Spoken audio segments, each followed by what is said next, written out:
on the first night of Ramadan. According to Islamic tradition, a great change occurs in the heavens. The gates of paradise are opened wide, and the gates of hell are closed. And it is narrated that the most rebellious of the devils are chained. But Ramadan is not only about being hungry. There are much deeper meanings and far more powerful stories within this month. The instructive conversations between the human soul and God. The moment when the month of Ramadan speaks on the Day of Judgment. The surprising effects of fasting on the human mind and soul. Now, let's look at all of these together. The beginning of Ramadan. According to narrations, on the first night of Ramadan, the universe becomes filled with a different kind of peace. The stars appear brighter. The winds blow more gently. Even animals wander more calmly. It is as if the entire universe knows that a special time has begun. On this night, God calls Ridwan, the chief of the angels who guard paradise. O Ridwan, prepare paradise for the fasting believers of the community of Muhammad. Beautify it.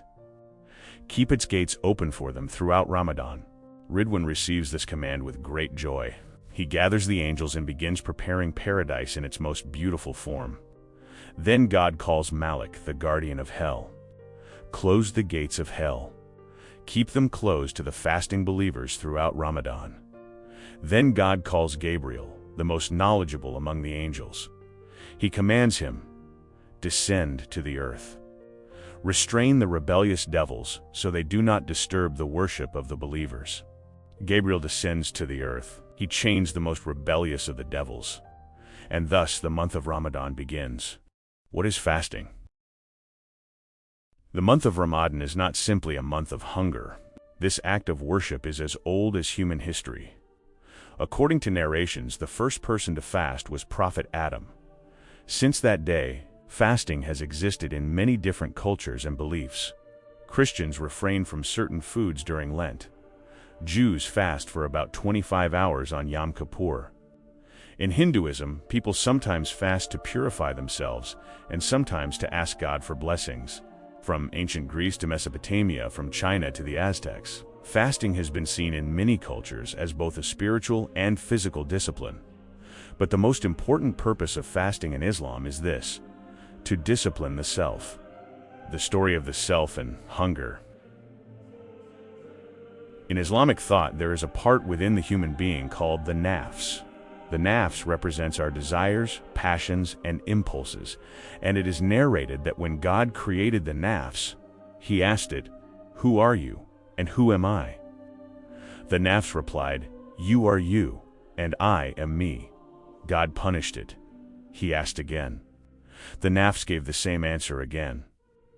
Then God left it hungry for 3 days. After 3 days, the same question was asked again. Who are you, and who am I? This time the nafs, exhausted, answered, "You are Allah, the Lord of the worlds, and I am a helpless self." That is why fasting is one of the most powerful ways to discipline the self. Fasting and the human brain. Fasting is not only a spiritual discipline. Scientific research shows that hunger has some very interesting effects on the human brain. There is a chemical in our brain called dopamine. Dopamine is connected to motivation and the sense of reward. Eating food, scrolling through social media, or engaging in entertaining activities increases dopamine levels. But when these easy pleasures are repeated constantly, the brain becomes accustomed to them. It wants more. Eventually, nothing feels as satisfying as it once did. Perhaps that is why many people today get bored very quickly, cannot focus, and no longer enjoy the work they do. Fasting creates an interesting balance here. Research shows that periods of hunger can help regulate the dopamine system again. In addition, during fasting, a protein called BDNF increases. This protein helps the brain renew itself. Some studies suggest that it may have protective effects against diseases such as Alzheimer's and Parkinson's. So fasting can strengthen not only the soul, but also the mind. Fasting and empathy. Perhaps the most important effect of fasting is this: empathy. Hunger forces a person to think. You begin to understand the lives of people who cannot easily access food. And you start to realize the value of the blessings you have. The story of Abu Bakr. One day, Abu Bakr was fasting on a hot summer day. When evening came, there was only a bowl of cold water on the table for iftar. He brought the water to his mouth, but suddenly he stopped, and he began to cry. The people around him asked in surprise, "Why are you crying?"